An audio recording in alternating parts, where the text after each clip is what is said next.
મહુવા કેળવણી સહાયક સમાજ સંચાલિત શ્રી મન્ના મહેતા કન્યા વિદ્યાલયના પ્રિન્સિપાલ આજે 10 ઓગસ્ટ વિશ્વ સિંહ દિવસની ઉજવણી મન્ના મહેતા કન્યા વિદ્યાલયમાં કરવામાં આવી।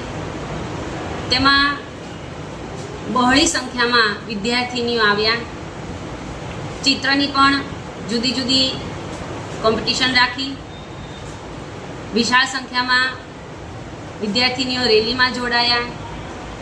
શિક્ષકો, ભાઈઓ બહેનો અને નોન ટીચિંગ સ્ટાફ પણ એટલે કે વહીવટી સ્ટાફ પણ આ કાર્યની અંદર જોડાયેલા છે અને બહુ બહોળી સંખ્યામાં રેલીનું આયોજન કરી અને વિદ્યાર્થીનીઓએ ઉત્સાહપૂર્વક સૂત્રોચ્ચાર કરી મહુવાના માર્ગ પર રેલી કરી અને શાળામાં પરત આવ્યા।